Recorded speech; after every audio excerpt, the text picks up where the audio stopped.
In the last, थोड़ा बढ़ा देता हूं, अब मैं थोड़ा और खींचूंगा, अब और खींचूंगा थोड़ा, अब और खींचूंगा. So in the last, there is a background, a philosophical background to what I am saying. Essentially, what I am saying to the youngsters of India and to this house is that instead of focusing on multiple things, instead of telling us a laundry list, give us a strategy, give us a vision, make it clear, right? Now, there is a philosophical basis to this. There is even a deep philosophical basis to this. I showed you the picture of Shivji, which you didn't allow me to show. I showed that picture for a reason. What does that picture tell us? If you look at that picture carefully, it tells us focus carefully. Do not get distracted. Do not look here and there. Do the job at hand. So there is a philosophical basis to the speech I have given. I have not told the House and the country that we will do this, and this. This is the philosophy of Shivji. Say what you have to say, but be clear that you're going to do that one thing and don't do 50, 60, 70 different things. So there is a link between our philosophical tradition, our religious tradition, and what I'm saying. And that is what India needs to do. India needs to connect the past, the values of the past. You talk about Sardar Patel ji, but you destroy Sardar Patel ji's values every day. You talk about Ambedkar ji, you destroy his values every day. You talk about Nehru ji. No, you don't talk about Nehru ji. Right? You bow in front of Buddha. You destroy what he says. So the point is, you have to be truthful to what you are, right?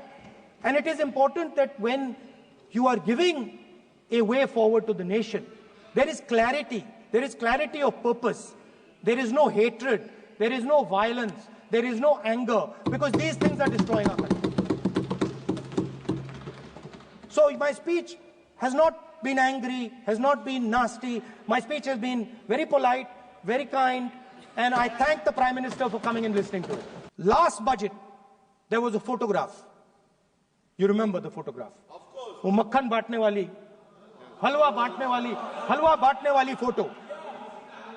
मैं हैरान हो गया कि इस बार photo ही हटा दी.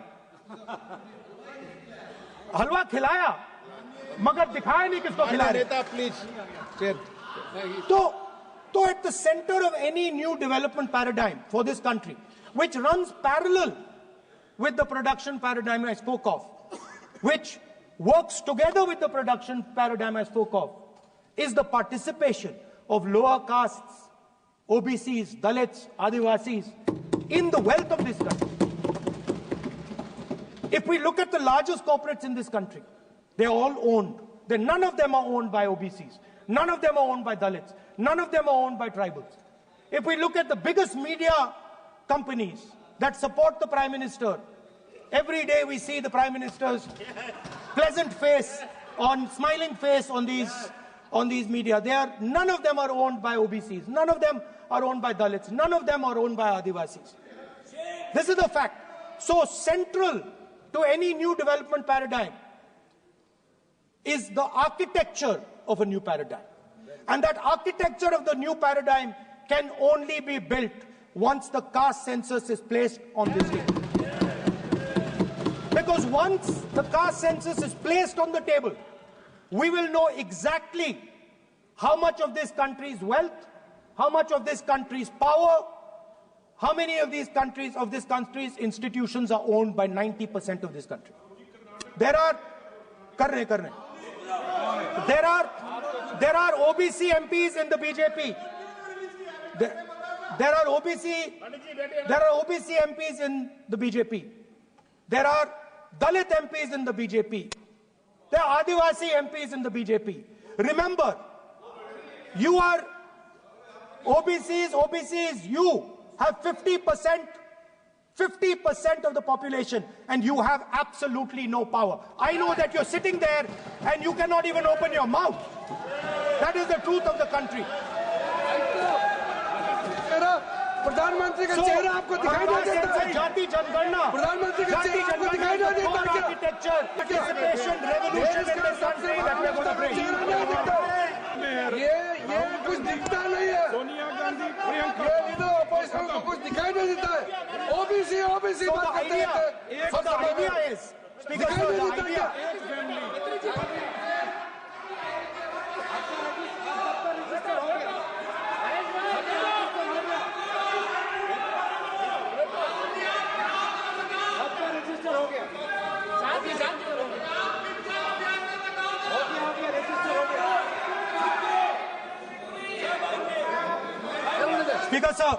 Speaker sir, so the idea is, on one side, allow India and the Indian youngsters to participate in the coming mobility revolution. Allow them to participate in building robots, in building drones, in building electronic items, in building EVs. And on the other side, running parallel.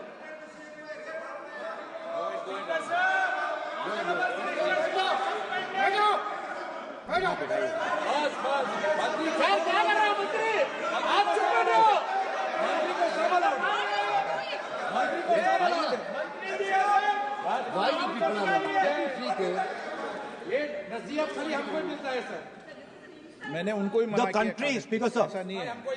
So, आप भी बहुत disturbance करते हैं। Okay, Speaker sir. So parallel ideas. One idea: participate in the mobility revolution. Whether you're thinking of economy,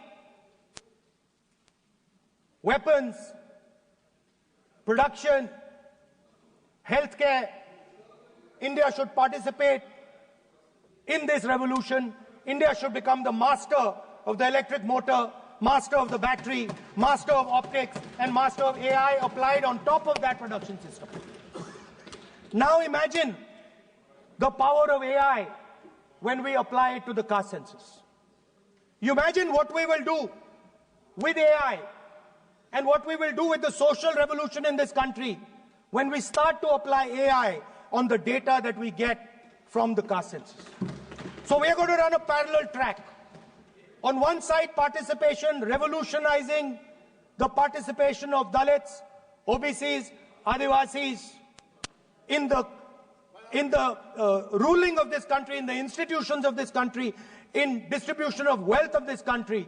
And on the other side, parallel track, challenge the Chinese and participate in the revolution and defeat the Chinese in electric motors, batteries, solar panels, and wind. Yes. So that is the first two parts of any presidential election address that any India Gathbandhan leader would give you. The final, of course, we go back to the Constitution. This, our favorite, just like the production system is a weapon, just like Jati Jangarna is a weapon of transformation, this is what the entire architecture is built on.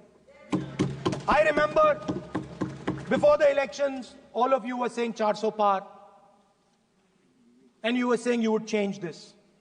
And then I was glad to see that the Prime Minister walked in and then was forced to bow his head in front of the Constitution. It was a moment of pride for all Congress people that we had explained to the Prime Minister and to the whole country that no force will dare touch this. Yeah. I know that the RSS has never accepted this. Mohan Bhagwatji has said that India didn't get independence in 1947. He has said that this constitution is meaningless. I know that is at your heart. We will never let your dream come true. This constitution is going to rule India always. Now, एक minute